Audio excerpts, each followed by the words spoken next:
Hello and welcome back, and thank you very much for watching this lecture video. In this lecture, we're gonna go through activator versus deactivator substituent. So we have electrophilic substitution reaction, and we want to know when one substituent is gonna be activator or deactivator. Is it gonna speed the reaction? Is it going to speed the reaction or slow the reaction? Okay.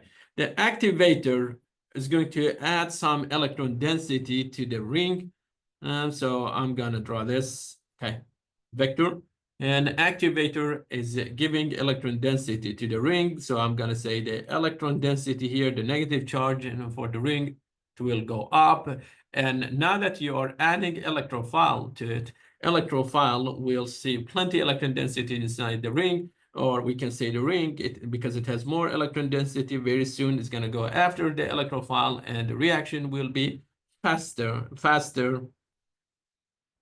than benzene molecule. Okay, because instead of hydrogen, we have something that donating electron to the ring. The deactivator is pulling electron density. So this time the vector is pointing up, and that means we are creating a positive charge inside the ring, or we are stealing electron density from the ring. Now the ring got poor of electron, and so it's not, it doesn't have much any electron left to share with the electrophile. So I'm going to say in this case, the reaction will be slower than benzene ring.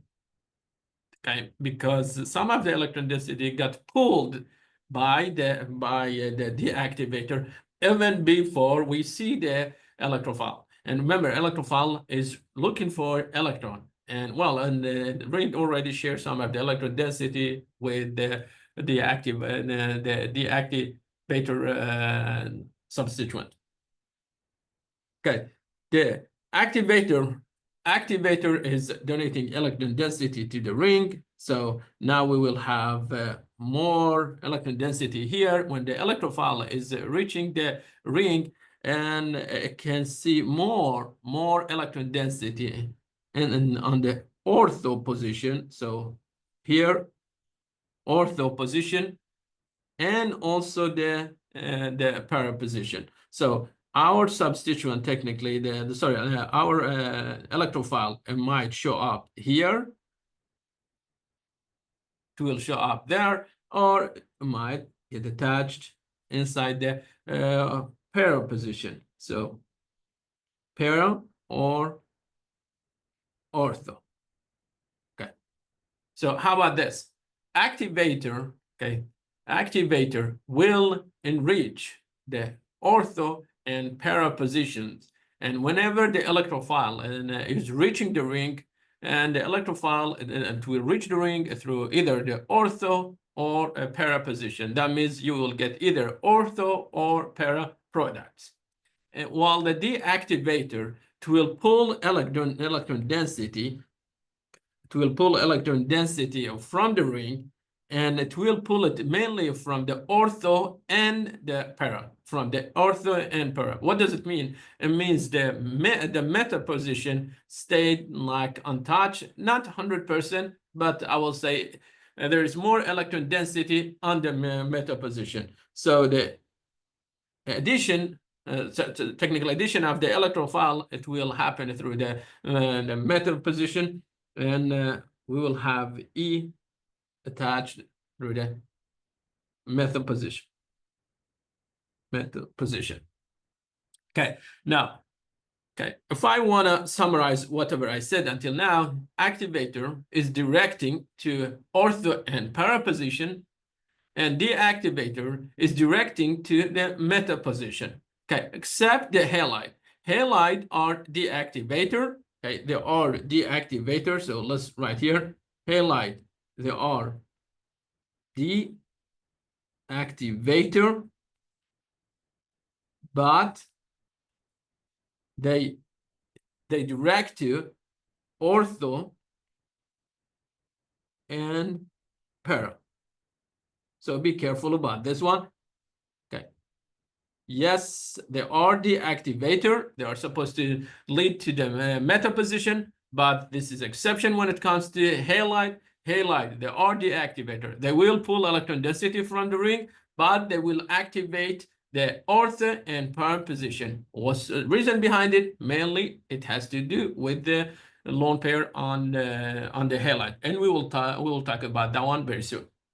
Okay. How do I know whether the substituent I'm dealing with is the activator or deactivator? Or how about this? Is it the electron donating group or electron withdrawing group? Okay, so I want to know whether I'm dealing with electron withdrawing group or electron donating group. Okay, electron donating group, if you are dealing with alkyl groups with sp3 hybridization, they will donate electron density to the ring. Okay. Remember, ring, any carbon inside the ring, it has sp2 hybridization. Okay. If you attached anything, okay, any alkyl group to it, let's say tertiary butyl, for example, tertiary butyl, it will have sp3 hybridization. Electronegativity of sp2 is higher than electronegativity of sp3. What does it mean? It means the alkyl group will give electron to the ring. Okay, alkyl group will give electron to the ring. So if you put R here, it will give electron to the ring. And now tertiary, it will give more electron density than, say, we have hydrogen here. This is going to be isopropyl, and then stronger than. Next one, it will be ethyl. And ethyl is more electron donating, the stronger electron donating group than methyl, because it has only 3 hydrogens and it doesn't have carbon anymore. So I'm going to say tertiary butyl, it has more power to donate electron than any of other substituents. And donating here, okay, donating here is through induction effect. Okay, there is no resonance here, is mainly induction. Okay, mainly induction. And next one is the heteroatom. We have heteroatom with a lone pair. Okay, if you have a substituent that is a heteroatom and it has a lone pair on it, it will share that lone pair with the ring and it will enrich the ring. So, for example, I have this group. Here I have nitrogen attached to 2 hydrogens. That nitrogen, it has a lone pair. Okay. If you have a heteroatom like nitrogen, say nitrogen, oxygen, or say sulfur, okay, phosphorus, and they have a lone pair, okay, with a lone pair. This group will donate electron density to the ring, and they will enrich the electron density. So we call them activator. Okay. How do I know whether this one is gonna be activator or deactivator? Just simply ask yourself. Am I dealing with heteroatom in this case? Yes. Next thing. Do I have a lone pair? If you have a lone pair on heteroatom, it will be electron donating group. Okay, electron donating group, and it will share this electron through making double bond with the ring, and that way it will enrich it. Okay, let me prove it for you. So imagine you have this, and now we're going to make a double bond with nitrogen, and we have 2 hydrogens here. Okay, now what happened? Those 2 electrons now shared with carbon, and this one, it will move here. So now I will have 2 electrons on that carbon. This carbon will have -1 charge. And remember, we do have double bond there. So what happened? From a neutron ring, I got a ring with a negative charge. Did I increase the charge on the ring? Yes. And so I have the right to call it activator. Okay. I have 3 substituents, and I want to order them based on their strength. Okay. The first one is just simply alkyl group. So this one is alkyl group. We have carbon with sp3 hybridization. Okay, we have 4 carbons with sp3 hybridization. Next one, we have heteroatom with a lone pair.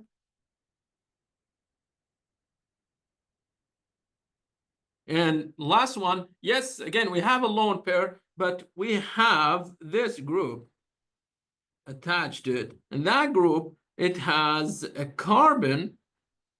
Okay, we have a carbon there. That carbon, it has sp2 hybridization. Okay, so now let's order them.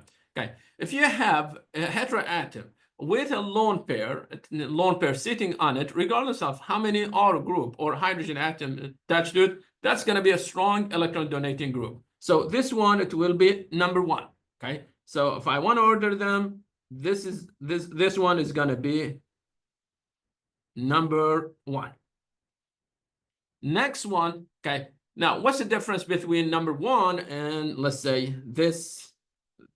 Oh, no, third one, I'm going to call it number 2 here. And what's the difference between them? The difference between them, we do have a nitrogen, has a lone pair. Yes, instead of R, we have hydrogen, okay? But we have one, you know, like our R, this R technically got replaced by a substituent that it has sp2 hybridization. This substituent is going to pull some electron density. Okay, so it will pull some electron density to itself. Why? Because we have a carbon with sp2 hybridization. So number 2, it will be weaker than number 1 because of hybridization of the carbon. So this one, it will be number 2.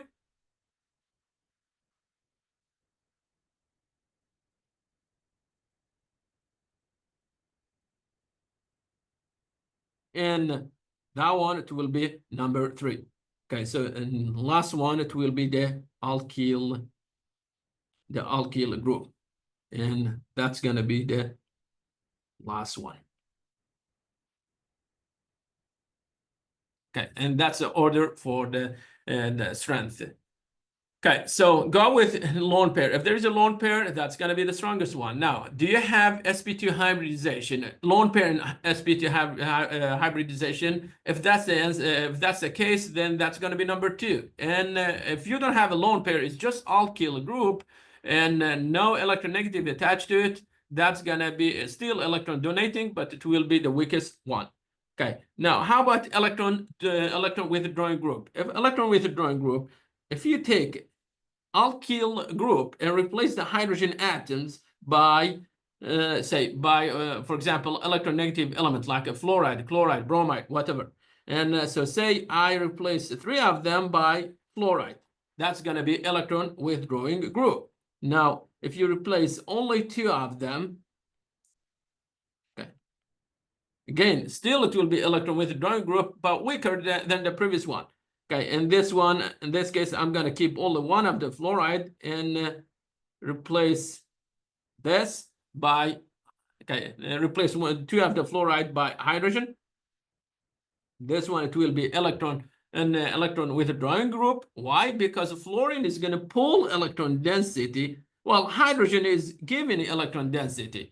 Okay, so those are electron withdrawing group. And last one, if you replace all of them by hydrogen, in that case, this one, it will be electron donating group. Be careful. Electron donating group. While those 3 are electron withdrawing group. Okay, so alkyl group with halide attached to it, it will be electron withdrawing group, and effect it will be through induction. And next one, what if we have a heteroatom with a lone pair? Again, that's because of electronegativity, it will be with electron withdrawing group. And example is this. Say, for example, NO2. This one, it will be electron withdrawing group. Okay, what's the reason behind it? Because you have nitrogen. Okay, you have nitrogen that attached to 2 oxygen. And nitrogen has a positive charge. So nitrogen is going to pull electron density from the ring.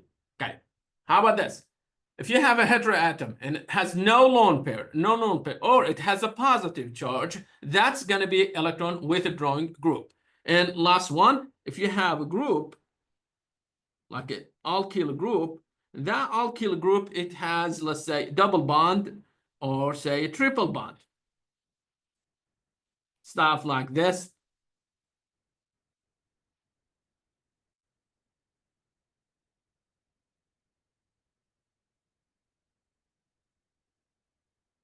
Okay. Because the hybridization here is sp or sp2. Okay, they will be pulling electron density of from the ring, and instead of hydrogen. Okay, so hydrogen is giving electron, while carbon with sp or sp2 hybridization, they will be pulling electron density. So there will be electron withdrawing group. Okay, now how do I order these three groups? I have a heteroatom, nitrogen, okay, with high electron density, and I have two oxygen also attached to it. Okay, and remember, electronegativity to the right side of periodic table increases, down in any group decreases. And the more nitrogen oxygen atom you have, the stronger you will be pulling from the ring. So this one is going to be a strong electron withdrawing group. And how about this carbon? This carbon, it has sp2 hybridization. Okay, and how about the chloride? Chloride is the electron withdrawing group, but it has lone pair. Okay, how do I order this? This is going to be number one. Okay, why? Because I have nitrogen with a positive charge on it. And how about this? I have carbon with sp2 hybridization. And this one, it will be number three. Why? Third one is going to be number three. Why do we say it's going to be the weakest one here? And remember, electron negativity to the right side increases. So I expect the chloride to be really strong electron withdrawing group. Yes, it's a strong electron withdrawing group. But keep this one in your mind. You do have a lone pair. Lone pair. An effect of lone pair is supposed to donate electron or share electron with the with the ring. So lone pair is going to enrich the electron density on the ring, but nature of chloride by itself wants to pull electron density from the ring. So we have two factors working against each other. Electronegativity is pulling electron density from the ring, but lone pair is trying to share electrons with the ring. So two factors working against each other, and that's the reason we say halide are deactivator, but they are weak deactivator. I'm going to show you a table for them. If you have a lone pair on heteroatom, you will have a strong activator. And if you attach a group with sp or sp2 hybridization, you will moderate, the strength. Technically, you are going to pull some electron density and electron density from the heteroatom, and the heteroatom, it will be weaker. Okay, or we can say weaker in sharing lone pair with the ring. And if you replace heteroatom by alkyl group, then you will have a weak activator. It still is activator, but weak. And look to the activator. All of them are directing to ortho and para position. Well, when it comes to deactivators, you have heteroatom with maybe a positive charge, or you have a carbon with halide groups attached to it. In that case, we say they are strong deactivator. They will pull electron density from the ring. And next one, what if I replace them here? Replace the heteroatom by carbon with sp2 hybridization. It will be mild, okay, milder than the previous one, but still is a sp2 hybridization. So that's going to pull electron density from the ring, and the ring, it will be poorer than benzene. Okay, and a halide, as I said, they want to pull electron density from the ring, but because they have lone pair, they will share those lone pair with the ring, so they will be activator, deactivator at the same time, and that's the reason we call them weak deactivator. Okay, weak deactivator. And I made a mistake, and the mistake that I made, please ignore those because I just copy paste them. I copy paste them from the previous one. And deactivator, they will lead to the meta position, except the alkyl halide, and except the halide, that they will technically direct to the ortho and para position. And this is going to be end of this lecture, and thank you very much.